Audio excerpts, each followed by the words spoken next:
Hey, this is Glover Teixeira, UFC light heavyweight champion. Hi, I'm Robbie Lawler. What's up, fight family? This is your favorite MMA coach, Thiago Alves, the Pitbull. Hey, what's up, guys? I'm Pedro Munoz. This is Mike Brown. Guys, I am Alexei Olenek. And welcome. And welcome. And welcome. And welcome. And this is We Want Picks. And you're watching We Want Picks. To We Want Picks. We Want Picks. To We Want Picks. To We Want Picks. Hi everybody from American Top Teams.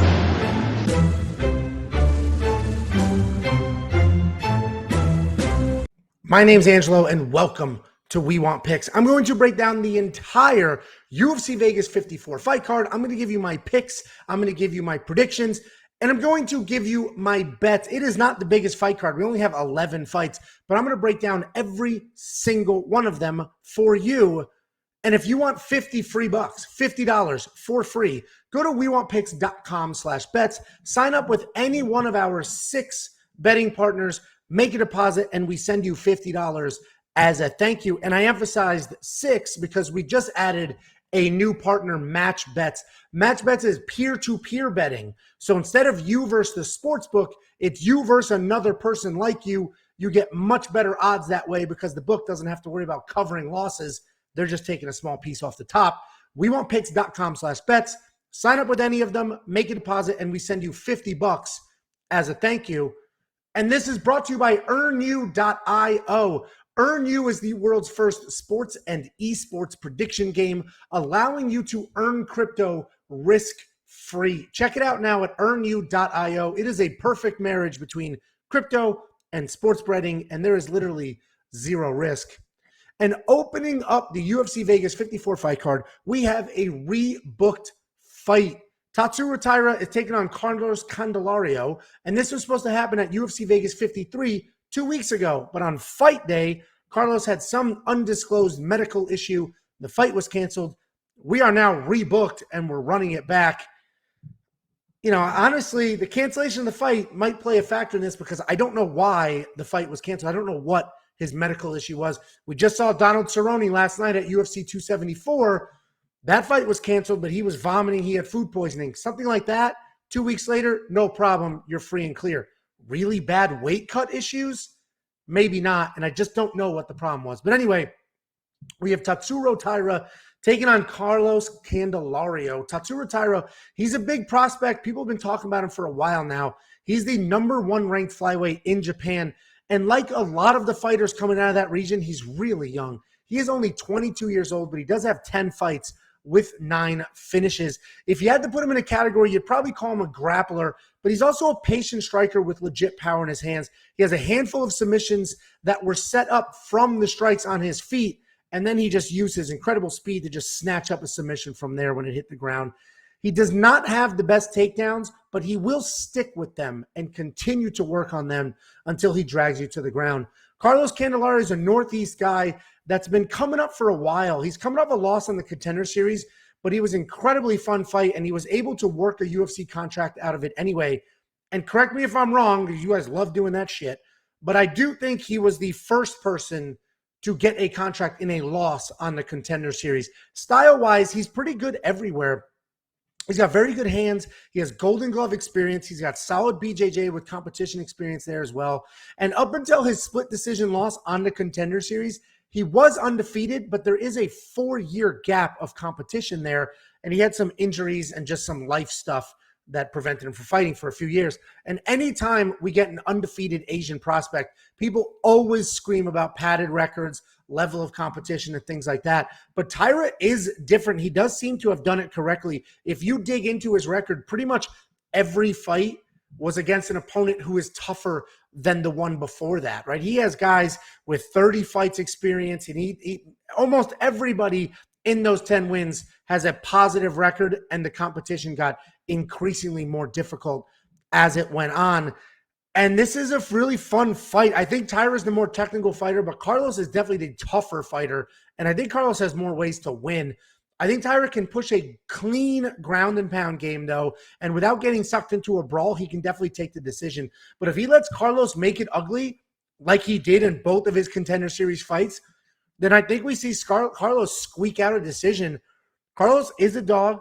He's willing to go to war. He just hasn't been the same since that 4-year layoff in 2017. This is definitely a close fight. Last time this fight opened, 2-1 for Taira. The odds tightened up a little bit. Carlos was Jacob's lock of the week last time. I don't know if he still is. We'll have to find out when Jacob does his video. But I still like Taira to win this fight. The cancellation 2 weeks ago only, I don't know why it was canceled, so I can't put a stake in the ground and 100% say definitely Carlos is going to lose because he is a dog.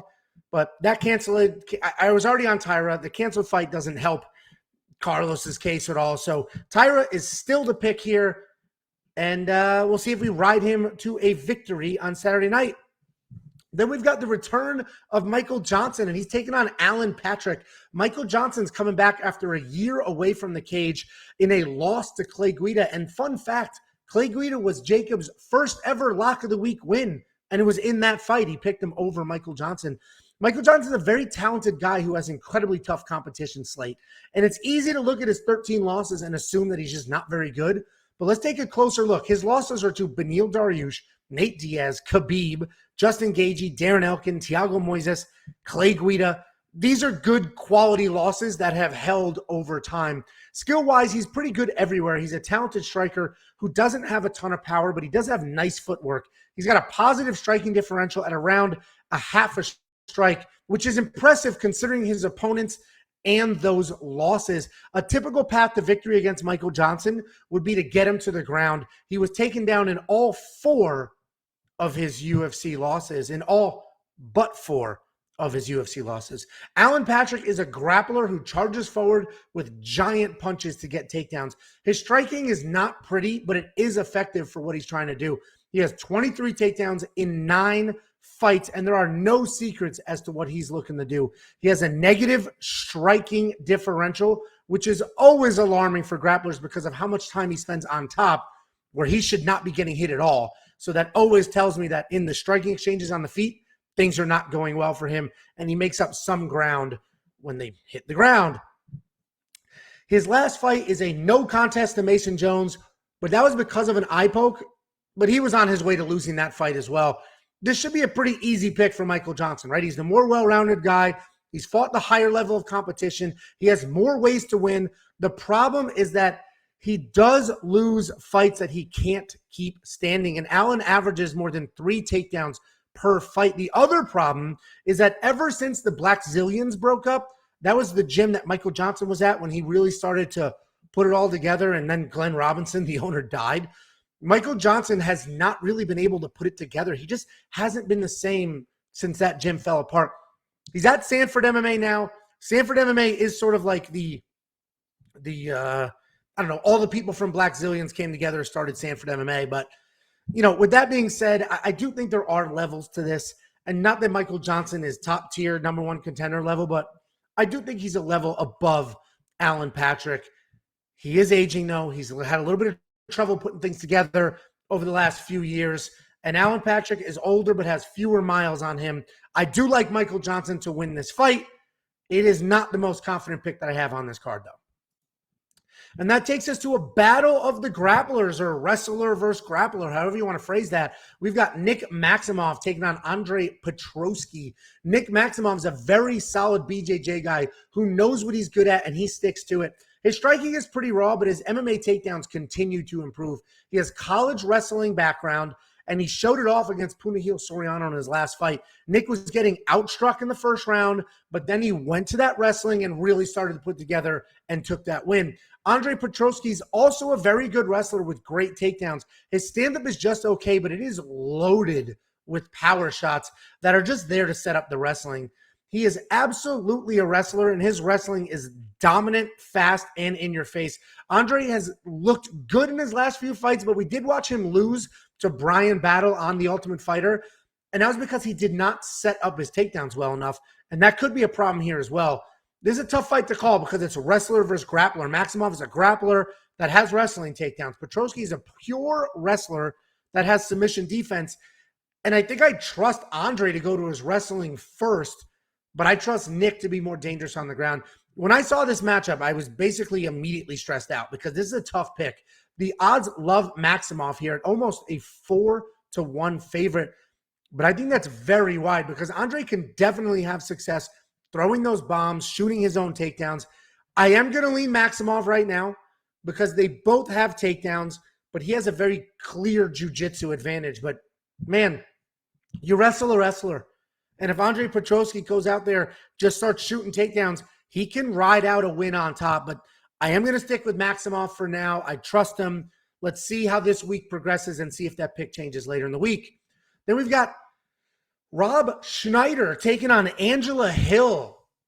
And that's a really bad da-dump-bump style joke, but Virna Jandiroba taking on Angela Hill. Virna Jandiroba is fantastic on the ground. Her striking is just okay, but she hits hard and throws with solid volume. She doesn't have much head movement, and the stats tell that story as well, because for almost every 3 strikes that she lands, she's hit 4 times. There are no secrets to her game plan. Throw big, heavy punches. Look for a takedown. She's 3-3 in the UFC, but her losses are pretty solid. They were decent outings against Carla Esparza, Mackenzie Dern, and Amanda Ribas. Angela Hill is hot and cold, but she's a high IQ fighter who is good on her feet, fast, has lots of versatility and volume, but not much power. When breaking down her fights, you'll see that Angela beats the people she's supposed to, like Ashley Yoder, and then loses to the ones she's supposed to, like Tisha Torres, Karate Hottie, and just recently Anda Lemos. But in that fight, a lot of people think she won. She's a talented fighter who has become the gatekeeper and the measuring stick of this division. She's good everywhere, but not really a threat anywhere, meaning she doesn't really have the finishing threat on the ground or on her feet, but she's very good and very well-rounded. Her path to victory is stick and move, avoid the power, avoid the takedowns.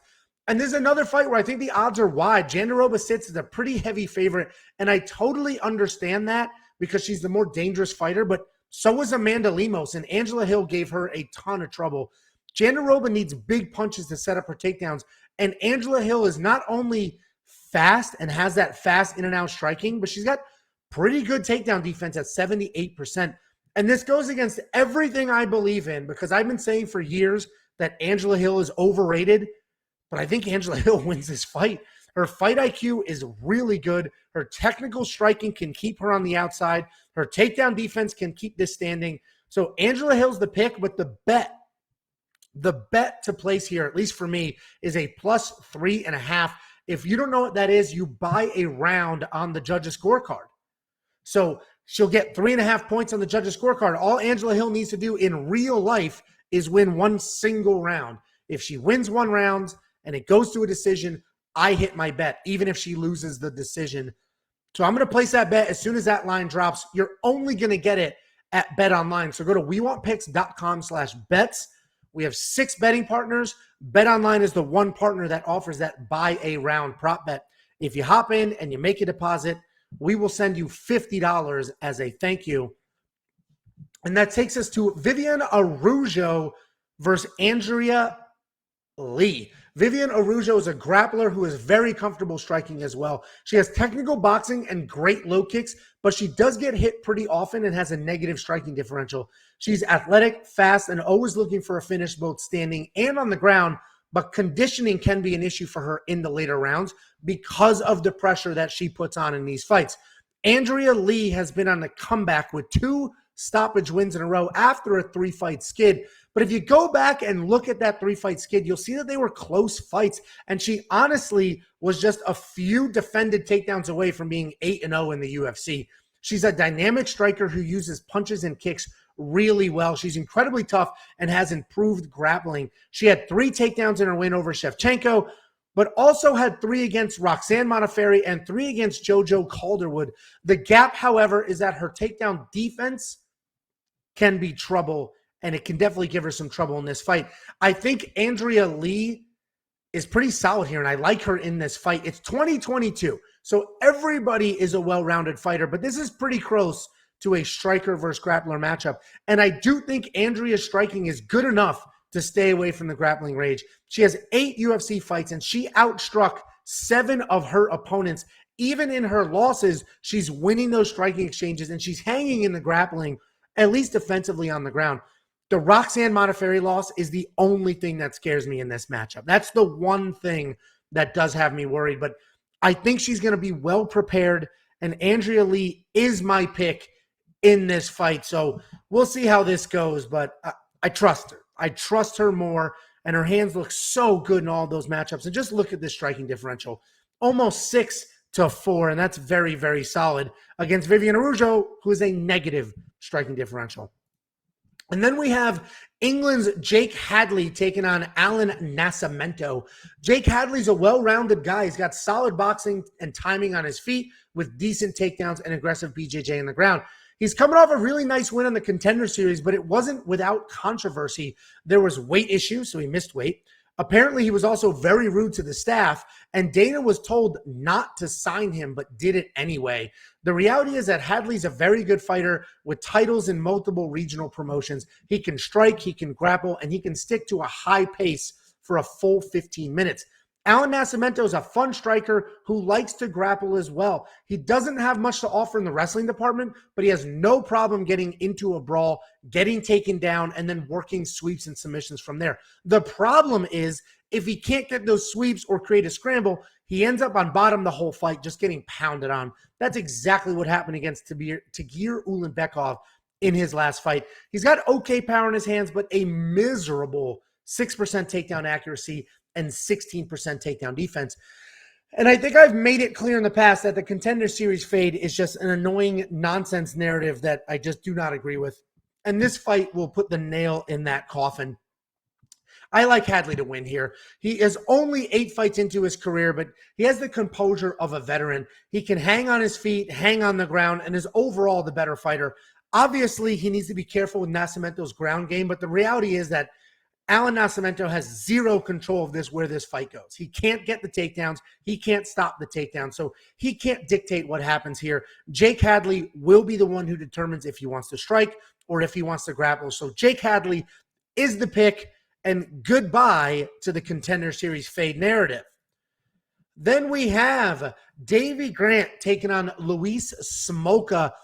Davey Grant, as of late, has been a busy striker who utilized kicks and range really well with his punches for damage, and he has some really solid power. He's coming off 2 losses, but they're good ones. A decision loss to Chito Vera, who now we all know is stupid powerful, and a split decision loss to Adrian Yanez were literally 2 strikes with a difference. It was 100 strikes to 98 strikes, and all else was equal. But a lot of people forget that Davey Grant started his UFC career as a grappler. And as a whole, Davey Grant is an experienced grappler who has gotten comfortable with his hands and has developed real power as of late. With 9 fights under the UFC banner, he has built himself some solid fight IQ. Even when he gets dropped, which is a little more often than you would like, he stays composed and he's able to work through it. Luis Smolka is primarily a striker with clean boxing, a solid pace, and great footwork. He is similar to Clay Guida in that his feet are always moving. He has a decent 5-4 striking differential and averages around 2 takedowns per fight. He has volume, pressure, but not much in the way of power. Historically, his chin was solid, but Vince Morales did just put him out. Davey Grant is coming into this with 4 performance of the night bonuses in a row. The guy puts on a show and is always fun to watch. But that's actually what worries me a little bit here, because I mentioned he started his career as a grappler, but he's become a striker as of late, and I don't want him chasing a bonus, looking for that knockout when his more obvious path is the grappling. I do think if they stand and trade, Davey will be the more dangerous guy, but the less technical one. I'm on the Davey Grant side with this fight, but I would like to see him work in some grappling. I don't want him to become a striker. I need him to be a well-rounded fighter, work in the grappling, make people guess what you're going to do, because he's not going to be more technical, but you work in that grappling and you can definitely have more success that way. So Davey Grant is the pick.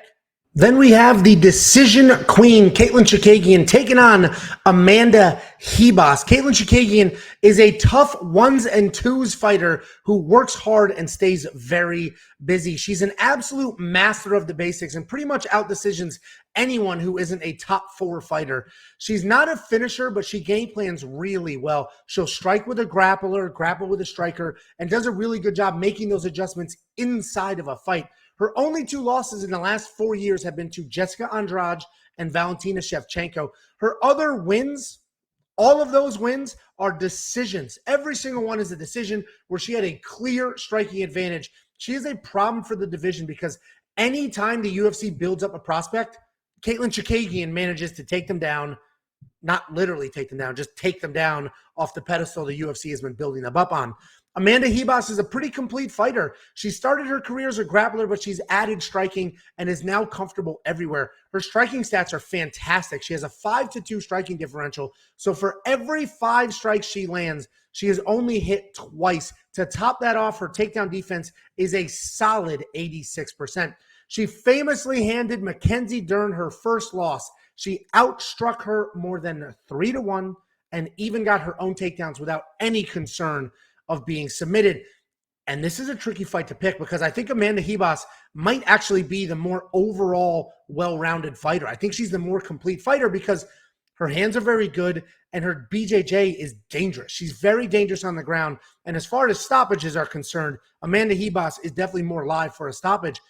But I just don't know how you can pick against Katlyn Chookagian in these fights. She's an absolute decision machine. Her and Raquel Pennington are very similar. They're not flashy at all, but they can be counted on to go out there and just decision anyone who isn't the champion at the time. So the pick is Katlyn Chookagian, and honestly, right now she's sitting at -150. That's looking like a pretty good money line bet because Katlyn's going to do what she does, which is yell while throwing 1 or 2 punches at a time and just circling around like crazy, racking up big-time strike numbers. Then we've got a pretty, I don't want to say weird fight, but it's an interesting fight here. We got Frank Camacho coming back after 2 years, and he's taking on Manuel Torres in an official UFC debut. So Frank Camacho, again, 2-year layoff, and he's lost 4 of his last 5 fights, but he's actually a pretty talented guy. He's a solid grappler with intense ground and pound. He has BJJ skills, but when he hits the top, he's honestly looking for power and TKO instead of a submission. He has okay stand-up. It's essentially him just rushing forward with a ton of volume, hoping that something big lands. When he does that, though, it leaves him open to get hit, and you can see that right here with the insane striking differential. He is hit with more than 7 significant strikes per minute. His chin is fading. He's a bit older, but he's still a gamer with solid takedown defense and the ability to make fights ugly. Manuel Torres is a very well-rounded prospect who has dangerous striking and dangerous grappling. His striking isn't technical, but he uses his knees from the clinch really well, and he loves throwing head kicks and leg kicks. If you look at his physique, he's long and skinny, and he really does a great job working with that. His submissions are long limb-style submissions. So, for example, triangles, where the longer your legs are, the more success rate you have. Power guillotines, where you can work that arm in and then pull it over. And anything that utilizes leverage, he does a really good job with. Same logic with his clinch work. He's so long that he can keep his hips far away. He can plumb you up top, and then those knees have an awesome travel distance right up the middle, and he doesn't have to worry about the takedowns because his hips can be so far away. And a lot of people are going to look at these two fighters' records. They're going to pull up Tapology, look at their records, and just look at the odds and immediately throw their life savings at Manuel Torres. I understand Frank Camacho is 1-4 in his last 5, but he's a good fighter. He's powerful, strong, solid grappling, decent striking, pretty tough guy. He has twice the experience of Torres and a world's more fight IQ. My biggest issue is the layoff. You just never know what somebody's going to look like after 2 years away. And it wasn't even an easy 2 years off. He had all sorts of issues in that 2 years. And I just can't imagine he's coming back refreshed and ready to go. So the pick is Torres, but don't let the records fool you. This is going to be a close fight. Frank Camacho is absolutely a gamer and, frankly, pretty live in this matchup. Then we have the co-main event of the evening. We have Ryan Spann at 6'5", taking on Allan Cutelaba. And Ryan Spann is absolutely massive. He's got a ton of power, and it's just exactly what you would think he does by looking at him. He is 6'5", jacked, huge for light heavyweight. He's very dangerous and has a lot of finishing upside. His issue, however, is his speed. He's not very fast, so he'll never be the first one to the jab. And if you can move around him or shoot under those, you can absolutely piece him up or have some success with the grappling. But Ryan Spann, big, strong, and dangerous. Allan Cutelaba is coming off a nice win over Devin Clark, where he had 8 takedowns before that draw. And sorry, 8 takedowns. And before that, a draw to Dustin Jacoby where he had 9 takedowns. He's definitely a grappler, but he also has very good power in his hands, and he's happy to fight in a phone booth. He's sort of a feast or famine fighter, though, so he'll be chasing a stoppage, and he may get stopped while doing it. He's good on the ground and racks up a ton of takedowns, but they can be sloppy body locks that are more muscle than technique. Cutelaba gets finished in his losses, but that's to great strikers or to very good BJJ guys. And while Ryan Spann will be dangerous, I don't know if he's going to be dangerous enough, and there's no reason to overcomplicate this breakdown. Ryan Spann is big, he's strong, he's dangerous, but he has grappling holes, right? Anthony Smith was able to exploit them, and I think Cutelaba will not have any trouble doing the same. He obviously needs to be careful on his feet, but I see Cutelaba getting the takedowns and most likely a finish on the ground. There's no reason to overcomplicate these breakdowns, and I know we all tend to do that, but the reality is Ryan Spann can be taken down, can be stopped on the ground. It's happened by lesser grapplers. I just think it happens again. And then we've got the main event of the evening. 2 strikers, one aging out, one starting to hit his prime. We have Jan Blachowicz taking on Aleksandar Rakic.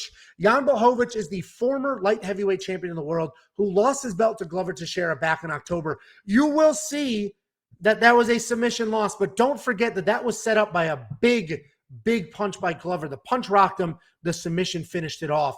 So his chin, a little bit of fading going on there. But Jan is a striker who hits incredibly hard and has solid wrestling. We don't see the wrestling often, but we did see it on display when he beat Israel Adesanya with 3 takedowns.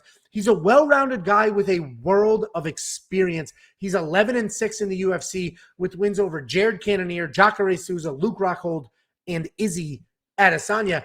Aleksandar Rakic is a dynamic striker who uses his length and reach to out-technique and out-decision his opponents. He mixes in kicks really well and has no issues transitioning from leg kicks to head kicks while moving forward. While he does have power, he likes to fight on the outside and not necessarily look for a brawl. Because of this, his strike numbers are high, but his significant strike numbers are low. So, for example, he had landed 141 strikes against Anthony Smith, but only 44 of them were significant. Lots of jabs, lots of touch-ups. He's coming off a decision win over Thiago Santos, which could arguably have gone the other way. But overall, Rakic is a well-rounded guy with striking as a base and wrestling if he needs it, certainly wrestling defense. And I mentioned all of the incredible wins that Jan has, but if you noticed, they were all middleweights that he had a clear power advantage over. And this is such a hard fight to call, but I do think that Jan has a few good fights left in him, and he absolutely still has a ton of power. Rakic is the more dynamic fighter, but doesn't have the same like one-punch power to end the fight that Jan does. Rakic has tremendous takedown defense at 90%, but his offense can use a little bit of work. So if he gets in trouble, he can't necessarily just rely on takedowns to get him out of it. I really am torn here, but I do think I'm leaning Rakic. I know at these higher weight classes, the older guys can have success for longer, but I do think Rakic's more technical. I think he's just a more dynamic striker, but the power is going to be a big difference here. He needs to worry about that power. He needs to stay on the outside, stick and move, work the touch-ups. I want to see him use a lot of kicks to manage the distance. So Aleksandar Rakic is the pick here, but this is a close fight, and Jan Blachowicz may go out there and remind everybody why these older guys have been doing so well lately. So, guys, let me know your picks below. Join our free Discord. Every single thing we do here is free. Join the Discord. Let us know your picks there. Let me know down below. Like, subscribe, do all those things, and don't forget, wewantpicks.com/bets. Sign up with any one of our 5 betting partners, make a deposit, and we send you $50 as a thank you.